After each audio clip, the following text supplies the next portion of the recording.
نحمده ونصلي على رسوله الكريم أما بعد أعوذ بالله من الشيطان الرجيم بسم الله الرحمن الرحيم إن الذين يخشون ربهم بالغيب لهم مغفرة وأجر كبير وقال في مقام آخر إنما يخشى الله من عباده العلماء صدق الله العظيم. انسان کو اس دنیا میں بہت مختصر زندگی ملی ہے. اس مختصر زندگی میں اللہ تعالیٰ آزمانا چاہتے ہیں کہ کون اللہ کے حکموں پر چلتا ہے, اللہ کی منہیات سے رکتا ہے. یہ مقصد ہے انسان کی زندگی کا. اب اللہ تعالیٰ کا ارشاد ہے کہ تم میری نافرمانی سے بچو. وَذَرُوا ظَاهِرَ الْإِثْمِ وَبَاطِنَهُ, سورہ انعام کی آیت ہے. تم ظاہری گناہوں سے بھی بچو اور باطنی گناہوں سے بھی بچو. خلوت کے گناہوں سے بھی بچنا ہے اور جلوت کے گناہوں سے بھی بچنا ہے. خلوت کا گناہ تنہائی والا گناہ, جلوت کا گناہ لوگوں کے درمیان کیا ہوا گناہ. آدمی کے لیے جلوت کے گناہ سے بچنا آسان ہے. اتنے بھلے مجموعے میں ہم لوگ گناہوں سے بچ جاتے ہیں. استاذ کی حاضری کے وقت ہم گناہ سے بچ جاتے ہیں. کوئی ہمیں دیکھ رہا ہو, انسان ہو یا کیمرہ ہو, تو ہم بچ جاتے ہیں. کسی کے ہونے کا تصور یا ریکارڈنگ ہونے کا تصور, بس یہ انسان کو گناہ سے بچا لیتا ہے. تو جلوت کے گناہ سے بچنا انسان کے لیے آسان ہے. خلوت کا گناہ اہم ہے. خلوت کا گناہ, اس سے بچنے کے لیے دنیا کا کوئی قانون اور کوئی کیمرہ, کوئی ضابطہ, کوئی رولز, کوئی ریگولیشنز ایسے اب تک نہیں آئے ہیں, نہ آئیں گے کہ انسان کو تنہائی کے گناہ سے بچائے. تنہائی کے گناہ سے بچائے. سوائے ایک خدائی قانون کے اور خدائی فارمولے کے کوئی دوسرا فارمولہ ہمارے پاس نہیں ہے کہ جس سے ہم خلوت کے گناہ سے, تنہائی کے گناہ سے بچیں. وہ فارمولہ اور وہ اللہ کا دیا ہوا تصور جو اس محاضرے کا عنوان ہے, وہ ہے خوف خدا. خوف خدا, اللہ تعالیٰ کا خوف, آخرت کا تصور. جو سب کا لحاظ کر لیتا ہے وہ ظاہری گناہوں سے بچ جاتا ہے, اور جو رب کا لحاظ کرتا ہے وہ باطنی گناہوں سے بچتا ہے. جو سب کا لحاظ کرتا ہے وہ جلوت کے گناہ سے بچ جاتا ہے, لیکن خلوت کے گناہ سے نہیں بچ سکتا, کیونکہ خلوت میں سب تو موجود نہیں ہے. لیکن جو سب کا نہیں رب کا لحاظ کرتا ہے وہ خلوت کے گناہ سے بھی بچ جاتا ہے. اللہ کا لحاظ کرے بندہ, اپنے رب کا لحاظ کرے کہ میرا رب مجھے ہر وقت دیکھ رہا ہے. هو معکم اینما کنتم, تم جہاں کہیں بھی ہو اللہ تمہارے ساتھ ہے, اللہ تمہیں دیکھ رہا ہے. یہ تصور انسان کو ظاہری گناہوں سے بھی بچاتا ہے اور باطنی گناہوں سے بھی بچاتا ہے. وَذَرُوا ظَاهِرَ الْإِثْمِ وَبَاطِنَهُ.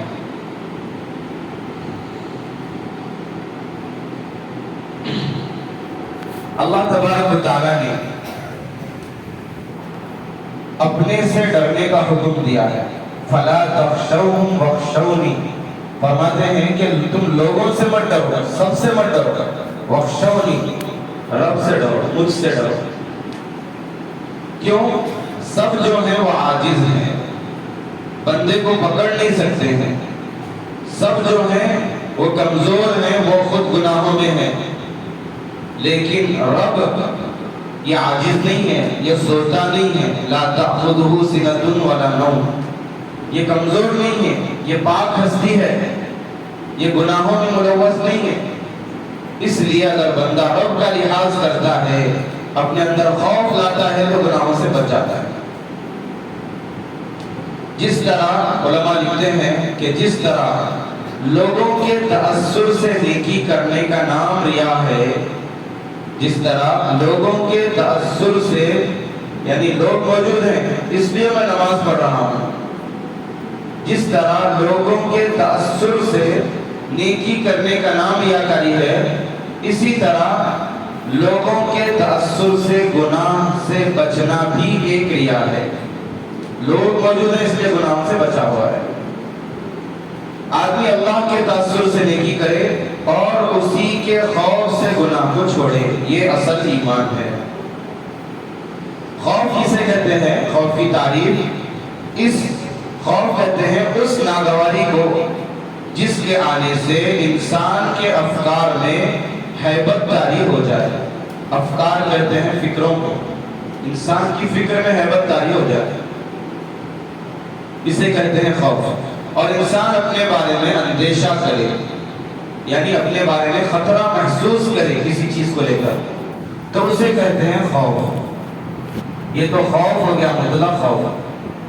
دوسرا ہے خوف خدا، اللہ کا خوف، گناہوں کی وجہ سے اللہ کی ناراضگی اور اس پر گرفت اور سزا کا ڈر، اسے کہتے ہیں خوف خدا۔ سونے والوں کو جگہ دیں، اسے کہتے ہیں خوف خدا۔ دو چیزیں ہیں، ہم لفظ بولی جاتی، ہم معنی بولی جاتی ہیں، بلکہ تین چیزیں ہیں: خوف، خشیت اور خشوع۔ یہ مترادف الفاظ ہیں، ان کے اندر تھوڑا تھوڑا سا فرق ہے۔ کیا ہے؟ پہلے خوف، دوسرا خشیت، تیسرا خشوع۔ خوف کسے کہتے ہیں؟ کہ آدمی کو اپنی غلطی کی وجہ سے سزا ملنے کا ڈر ہو۔ ڈر کس بات کا ہے؟ اپنے گناہ کی وجہ سے آدمی ڈر رہا ہے کہ مجھے اب سزا ملے گی، اسے کیا کہتے ہیں؟ اسے خوف کہتے ہیں۔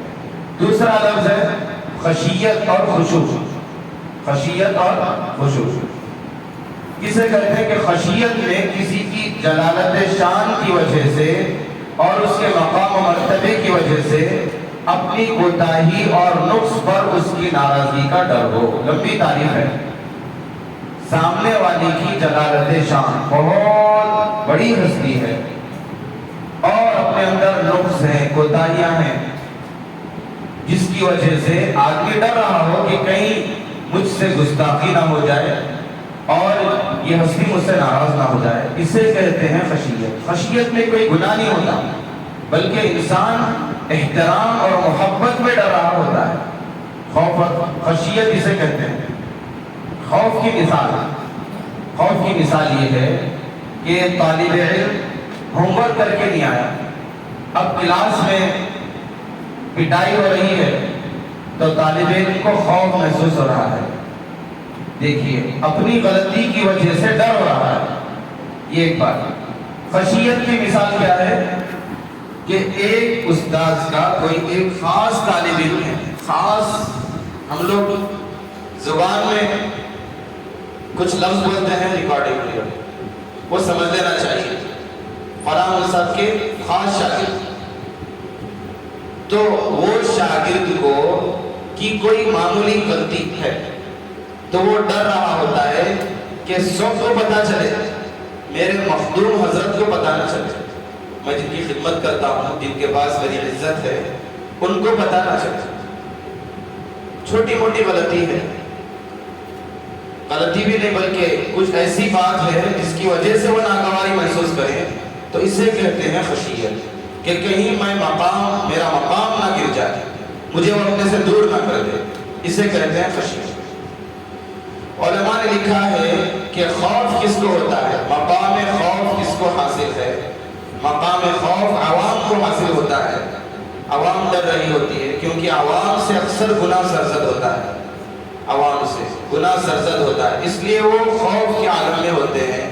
خشیت کس کو حاصل ہوتا ہے؟ علماء کو حاصل ہوتا ہے۔ کیوں؟ علماء سے گناہ تو اکثر ثابت نہیں ہوتے، بلکہ وہ اللہ تعالیٰ کی بزرگی کو جانتے ہیں اپنے علم کی وجہ سے، اور اپنے اندر کی کمی کوتاہیوں کو، نقصان کو، نقائص کو پہچانتے ہیں، اس لیے اللہ سے خشیت میں رہتے ہیں کہ کہیں اللہ ہم سے ناراض نہ ہو جائے۔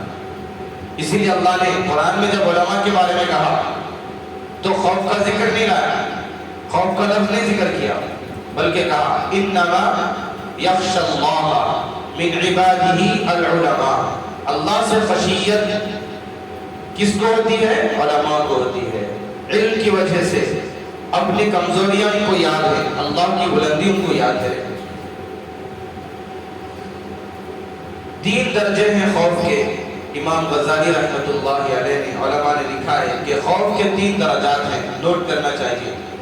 پہلے ہے خوف ضعیف، کمزور خوف، دوسرا ہے خوف معتدل، اور تیسرا ہے خوف قوی۔ ضعیف، معتدل اور قوی۔ ضعیف کہتے ہیں ایسا خوف جو انسان کو نیکی پر لائے اور نہ ہی گناہوں پر لائے، نہ ہی گناہوں سے بچائے، نہ نیکی پر لائے نہ گناہوں سے بچائے، بس جہنم کا تذکرہ تعلیم میں سن لیا، اس کے بعد اللہ کی ایک آواز نکلی، اور اس کے بعد اسے آوازیں نکلی، اس کے بعد خوف ختم ہو گیا، بس پرانی عادتیں پھر جاری ہیں، معصیت چھوٹتی نہیں ہے، بس اسے کہتے ہیں خوف ضعیف، کمزور خوف، اس سے عمل بدلا نہیں۔ دوسرا ہے خوف معتدل، جو انسان کو نیکی پر لائے اور گناہوں سے بچائے، اسے کہتے ہیں خوف معتدل۔ مثلا آخرت کا عذاب سنا اور اندر جھرجھری طاری ہو گئی، اور انسان نے اس عمل کو چھوڑ دیا جس کی وعید سنی تھی، اسے کہتے ہیں خوف معتدل، جو انسان کو نیکی پر لائے اور گناہوں سے ہٹائے۔ تیسرا ہے خوف قوی، بہت طاقتور خوف۔ یہ وہ خوف ہے جو انسان کو ناامیدی پر لاتا ہے، بے ہوشی پر لاتا ہے، بیماری پر لاتا ہے، اتنا زیادہ خوف کہ چیخ مار کے ہلاک ہو گئے ساتھی، جب جہنم کا تذکرہ سنے چیخ مار کر ہلاک ہو گئے، تعلیم نہیں، اللہ کے نبی کے سامنے۔ تو ایسے بعض لوگ اللہ والے بیمار ہو جاتے ہیں۔ سفیان ثوری رحمۃ اللہ علیہ نے سنا مسجد میں بایاں پیر داخل کر کے داخل ہوئے، کسی فرشتے نے کہا یا ثور، اے بیل، بس خوف طاری ہو گیا۔ لکھا ہے کتابوں میں کہ پیشاب کرتے تو خون جاری ہو جاتا، اسی خوف کے المناک بیماری میں ان کا انتقال ہو گیا۔ اسے کہتے ہیں خوف قوی، جو انسان کو گناہوں سے بھی بچاتا ہے، بے ہوشی طاری ہو جاتی ہے، ناامیدی آتی ہے، بیماری ہو جاتی ہے۔ 3 درجے ہیں، ضعیف، معتدل اور قوی۔ آپ بتائیے آپ کو کون سا چاہیے؟ خوف قوی۔ ان میں سب سے بہتر علماء نے لکھا ہے کہ خوف معتدل ہے، خوف معتدل ہے، کیونکہ خوف کی مثال ایک تازیانی کی ہے۔ تازیانہ بیل کو مارنے کا، رفتار تیز کرنے کے لیے جو گھوڑا مارا جاتا ہے اسے کیا کہتے ہیں؟ تازیانہ، پہلے زمانے۔ اب یہ کس لیے ہوتا ہے؟ رفتار زیادہ کرنے کے لیے ہوتا ہے، سواری کی رفتار بڑھانے کے لیے۔ آپ دیکھیے اس کے اوپر آپ ضرب ضعیف لگائیں گے، ضرب ضعیف لگائیں گے تو دم سے ہلا لیں گے، بس کچھ نہیں ہوگا، لائٹ لینا ہوگا، دم سے ہلا لیں گے۔ اگر آپ خوف ضرب معتدل لگائیں گے درمیانی تو اسپیڈ تیز کرے گا، خوف ضعیف لگائیں گے تو ہلاک ہو جائے گا۔ کیا کریں گے آپ تینوں میں سے؟ آپ کو کیا کرنا چاہیے؟ آپ کو رفتار تیز کرنا ہے، بیل کو ہلاک کر دے تو پھر ہمارا نقصان ہو رہا ہے، انسان کا نقصان ہے۔ ایسے ہی خوف کے ذریعے سے انسان کو صرف گناہوں سے بچنا ہے، زندگی سے نہیں بچنا ہے، اللہ کی بندگی سے نہیں بچنا ہے۔ اس لیے خوف قوی یہ اللہ سے نامہ ہے، بلکہ اتنا خوف جو گناہوں کے سامنے آ جائے، بس اللہ کے نبی کی دعا آپ نے سنی ہوگی، اللہم اقسم لنا من خشیتک، اے اللہ ہمارے حصے میں اتنا خوف دیجئے، ما تحول به بیننا و بین معصیتک، جو ہمارے اور گناہوں کے درمیان آ جائے، بس جو انتقال کا سبب بن جائے، ایسا نہیں۔ بلکہ اللہ کے نبی نے کون سا خوف مانگا ہے؟ خوف معتدل مانگا۔ تو میرے دوستوں اور بزرگوں، خدا کا خوف کیسے پیدا ہوتا ہے؟ علماء نے لکھا ہے کہ خدا کا خوف خدا کی معرفت سے پیدا ہوتا ہے، خدا کی معرفت سے پیدا ہوتا ہے۔ یہاں پر پولیس والوں کا ڈریس مہندی کلر کا ہوتا ہے، خاکی کلر کا ہوتا ہے، دوسرے کنٹریز میں وائٹ کلر کا ہوتا ہے یا بلیک کلر کا ہوتا ہے۔ دوسرے کنٹریز والے ادھر آئے، پولیس والے سے لڑنا شروع کر دیا، 2 کیس ہو گئے، 2 دھمے پڑ گئے، 2 کیس ہو گئے۔ یعنی اس کے بعد پتا چلا کہ پولیس والا ہے تو اب معافی مانگ رہا ہے جس سے جھگڑ رہا تھا۔ جب تک معرفت نہیں تھی تو جھگڑ رہا تھا، جب معرفت ہو چکی ہے، پہچان ہو چکی ہے تو معافی مانگ رہا ہے، پتا چل گیا کہ کون سی شخصیت ہے۔ حضرت فضیل بن عیاض رحمۃ اللہ علیہ فرماتے ہیں من خاف اللہ دلہ الخوف علی کل خیر، جو اللہ سے ڈرا اس کا خوف ہر چیز کے اوپر اس کی دلیل ہے۔ حضرت ابو الحسن رحمۃ اللہ علیہ فرماتے ہیں الخوف زمام بین اللہ تعالی و بین عبدہ، خوف اللہ اور اس کے بندے کے درمیان ایک رسی ہے، اگر وہ رسی ہم نے نکال کر پھینک دی تو کوئی چیز ہمیں اللہ کے پاس لے جانے والی نہیں ہے۔ وَإِنِ انْقَطَعَ زِمَامُهُ هَلَكَ مَعَ الْهَالِكِينَ، فرماتے ہیں اگر یہ رسی چھوٹ گئی تو ہلاک ہونے والوں کے ساتھ یہ شخص ہلاک ہو جائے گا۔ میرے دوستوں اور بزرگوں، خوف ہے جس کی وجہ سے اللہ تبارک و تعالیٰ انسان کو جنت میں ڈالتے ہیں۔ لمن خاف مقامی وخاف وعید ونہى النفس عن الہوى فإن الجنة هي المأوى وَأَمَّا مَنْ خَافَ مَقَامَ رَبِّهِ، جو اللہ کے سامنے کھڑا ہونے سے ڈر گیا اور نفس کی خواہشات سے بچ گیا، اس کو جنت دی جائے گی۔ فَإِنَّ الْجَنَّةَ هِيَ الْمَأْوَى، جنت اس کا ٹھکانہ ہوگا۔ آپ غور فرمائیں، نوجوان حضرات ہیں، آپ حضرات نے حضرت یوسف علیہ السلام کا قصہ سنا ہوگا۔ یوسف علیہ السلام کا قصہ، سارے قصے اور سارے کہانی جس کو اللہ نے کہا احسن القصص، ابھی نماز میں اسی کی تلاوت ہو رہی ہے، مغرب میں بھی اس آیت کی تلاوت ہوئی، اور جو اصل آیت ہے پورے قصے کا خلاصہ اور جس کے لیے اللہ تعالیٰ نے سورہ یوسف ساری بیان کی ہے، 2 جملوں میں یوسف علیہ السلام نے بیان فرمایا، اِنَّهُ مَن يَتَّقِ وَيَصْبِرْ، 2 آیت، تقوی خدا کا خوف، دوسری چیز صبر، 2 چیزیں انسان میں ہوں گی۔ واقعہ بتلاتا ہے ان 2 صفتوں کی وجہ سے اللہ بندے کو کہاں سے اٹھاتے ہیں اور کہاں پر بٹھاتے ہیں۔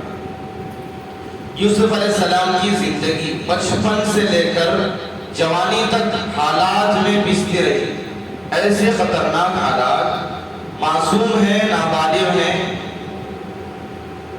11 بھائیوں نے دشمنی مول، 10 بھائیوں نے دشمنی مول لی، ایسا نہیں کہ صرف کھانے نہیں دے رہے، اٹھا کر پھینک دیا گیا کنویں کے اندر، وہ کنواں ہے گہرے جنگل کے اندر، گہرا کنواں ہے گھنے جنگل میں۔ مشورہ کیسا ہو رہا ہے؟ پہلی رائے اقتلوا یوسف، قتل کر دیں گے یوسف۔ دوسری رائے اطرحوہ، نہیں تو کہیں تو بھی ڈال کے آ جائیں گے، ارضاً، ایسی زمین جہاں پر کچھ نہ ہو۔ یہ رائے آتی ہے۔ کسی نے کہا لا تقتلوا یوسف، نہیں قتل مت کرو، دور پھر کے آئیں گے، کنویں میں ڈال دیا گیا۔ دیکھیے کیسے حالات آ گئے۔ اب یہ واقعے کی تفصیل بیان کرنا نہیں ہے، اصل ان 2 جملوں کی تفصیل بیان کرنا ہے۔ کنویں میں ڈال دیے گئے، وہاں سے نکالے گئے تو بیچ دیے گئے، غلام بنا دیے گئے۔ حالات پھر حالات نے کنویں میں ڈالا، حالات نے کنویں سے نکالا، بیچ دیے گئے۔ قافلے والوں نے نکالا اور ان کو بیچ دیا بادشاہ کے پاس۔ اب تک صبر کے حالات تھے، جسمانی صبر، اب کیسے حالات ہیں؟ اپنے نفس کو روکنا ہے خواہشات سے۔ اب وہاں پر ایک بندی ہے جو کمرے کے اندر گناہ کی دعوت دیتی ہے، ایسی بندی جو بااختیار ہے، ملکہ ہے، ملکہ مصر ہے، ابھی مغرب میں تلاوت بھی اسی۔